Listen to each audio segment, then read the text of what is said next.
La Revolución Francesa fue el cambio político-social más importante que se produjo en Europa a finales del siglo XVIII.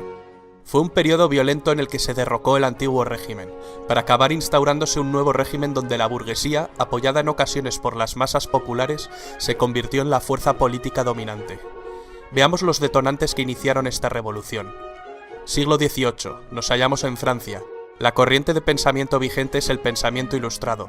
Las ideas de gente como Voltaire, Rousseau, Montesquieu han hecho mella en la sociedad. Sostenían que el conocimiento humano podía combatir la ignorancia, la superstición y la tiranía para construir un mundo mejor. Este tipo de pensamiento se expandió a través de reuniones realizadas en casas de gente adinerada, en las que participaban intelectuales y se hablaba de filosofía, política y literatura. Se leía la enciclopedia, una iniciativa de Diderot y d'Alembert que contó en sus sucesivas publicaciones con numerosos colaboradores que escribieron miles de artículos para dejar plasmado el pensamiento ilustrado. La enciclopedia contribuyó al descrédito del sistema. Una sociedad culta que piensa por sí misma era la mejor manera de asegurar el fin del antiguo régimen. Los principios basados en la razón, la igualdad y la libertad estaban presentes en la mentalidad de los franceses. No solo de los franceses, las ideas ilustradas se habían extendido por Europa y sus colonias. Al otro lado del océano, la Ilustración había servido de impulso para que un 4 de julio de 1776 las 13 colonias norteamericanas consiguieran su independencia. Francia se hallaba bajo el dominio de una monarquía absolutista. Reinaba por entonces Luis XVI, que estaba casado con María Antonieta. El poder del rey y de la nobleza eran la base de este régimen. El Estado se encontraba en una situación económica bastante precaria. Los gastos militares y las malas cosechas crearon una gravísima situación social. El pueblo pasaba hambre, mientras el lujo y el despilfarro del rey y la nobleza continuaban como si nada, endeudando más las arcas del Estado. La mentalidad ilustrada más el descontento social provocaron el caldo de cultivo perfecto para que estallara la revolución. Pero antes vamos a ver cómo estaba dividida la sociedad francesa. La sociedad estaba compuesta por 3 sectores sociales llamados estados. El primer estado era la Iglesia, no pagaba impuestos. Recibía de los campesinos el diezmo, es decir, la 10ª parte del producto de sus cosechas. Solo la Iglesia podía legalizar casamientos, nacimientos y defunciones, y la educación estaba en sus manos. El segundo estado lo componía la nobleza, dueños de las tierras. La nobleza tampoco pagaba impuestos.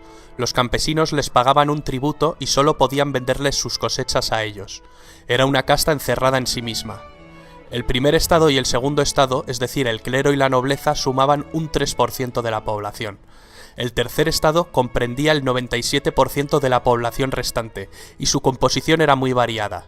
Por un lado estaba la burguesía, formada por los ricos comerciantes y banqueros, los profesionales liberales, médicos, abogados, también por artesanos y pequeños comerciantes. Por otra parte existían campesinos libres, pequeños propietarios, arrendatarios y jornaleros. El tercer estado carecía de poder y decisión política, pero pagaba todos los impuestos, hacía los peores trabajos y no tenía ningún derecho. La burguesía necesitaba tener acceso al poder y manejar un estado centralizado que protegiera e impulsara sus actividades económicas, tal como venía ocurriendo en Inglaterra. Pero volvamos a París. Cuando la precariedad provocó revueltas, la gente fue a quejarse a Versalles del hambre que pasaba. Entonces corrió el rumor de que la reina, muy altanera, pronunció la frase: «Pues que coman pasteles». Algo así trascendió y resultó bastante provocador. Para levantar el grave déficit presupuestario, el rey tuvo que declarar al Estado en bancarrota y convocar en 1788 los Estados Generales, un parlamento medieval que se había convocado por última vez 174 años antes. Una asamblea donde los diputados de la nobleza, del clero y del pueblo se reúnen. Estuvieron presentes unos 1.200 diputados. La mitad representaba a los 2 primeros estados y la otra mitad representaba al tercer estado, que había conseguido duplicar su representación. La sesión inaugural fue presidida por el rey Luis XVI. La nobleza y el clero reclamaban el voto por estamento, que les aseguraba la mayoría sin necesidad de lograr un consenso.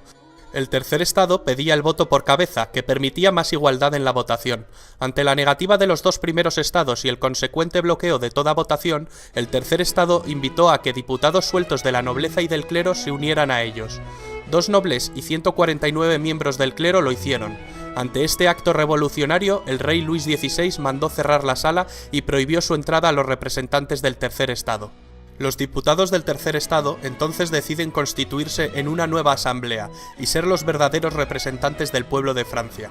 Encontraron otro lugar de reunión, la Sala del Juego de Pelota de Versalles. Esta asamblea tomó el nombre de Asamblea Nacional, prometiendo permanecer unidos hasta dar una constitución a Francia. El rey intentó la disolución de la asamblea. El diputado Mirabeau entonces pronunció la célebre frase: «Estamos aquí por la voluntad del pueblo y solo saldremos por la fuerza de las bayonetas». El 14 de julio, el pueblo de París respaldó en las calles a sus representantes y ante el temor de que las tropas reales los detuvieran, asaltaron la fortaleza de la Bastilla, símbolo del absolutismo monárquico, pero también punto estratégico del plan de represión de Luis XVI, pues sus cañones apuntaban a los barrios obreros. Tras 4 horas de combate, los insurgentes tomaron la prisión. Retornando al ayuntamiento, la multitud acusó al gobernador de la prisión de traición. Le apuñalaron y recibió un balazo que lo mató. Su cabeza fue cortada y exhibida en la ciudad clavada en una pica, naciendo desde entonces la costumbre de pasear en una pica las cabezas de los decapitados, algo que se volvió muy común durante la Revolución. La toma de la Bastilla dio a los radicales y al pueblo de París mucha confianza en sí mismos, lo que tuvo su expresión en la prensa. Jean-Paul Marat, un médico que fundó un periódico de enorme éxito, se convirtió en la voz de la revolución y en una especie de líder del proletariado con su continua hostigación a los ricos. El rey acabó cediendo e invitó a la nobleza y al clero a que se unieran a la nueva Asamblea Nacional. La asamblea adoptó el nombre de Asamblea Constituyente. Entre las labores que llevaría a cabo la Asamblea Constituyente destacan la aprobación de la Declaración de los Derechos del Hombre y del Ciudadano, la supresión del feudalismo, la apropiación de los bienes de la Iglesia, la constitución civil del clero, la libertad de prensa y, por supuesto, la redacción de una constitución. En esta asamblea se sentaban a la derecha los que defendían una monarquía parlamentaria. A la izquierda, partidarios de una república, se sentaban los que representaban los intereses de las clases medias y populares. Así nace la definición ideológica del concepto entre ser de derechas o de izquierdas. A finales del mes de septiembre de 1789, en París circulaba el rumor de que el rey estaba formando sus tropas, y los periodistas, con Marat a la cabeza, azuzaron a la gente con el fin de que reaccionase.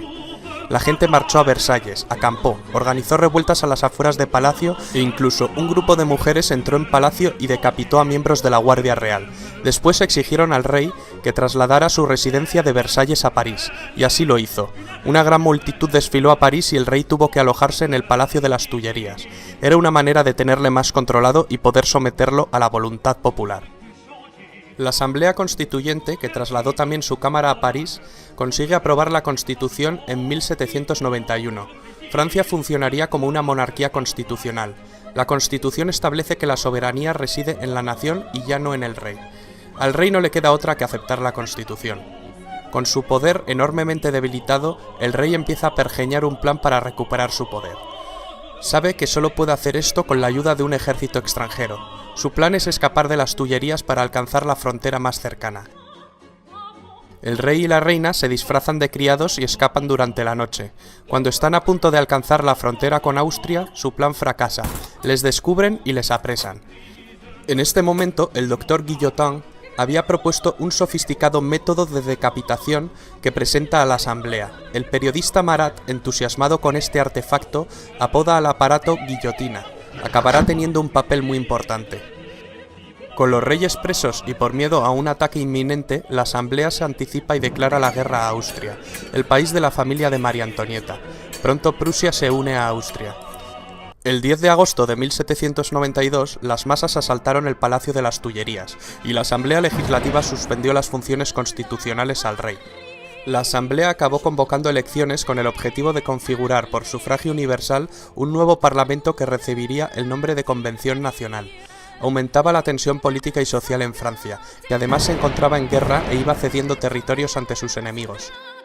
El nuevo parlamento elegido, compuesto fundamentalmente por los jacobinos con Robespierre a la cabeza y los girondinos de corte más moderado, deciden abolir la monarquía y proclamar la república. Abren un juicio al rey por traición que finalmente es condenado a muerte. Muere ejecutado en la guillotina.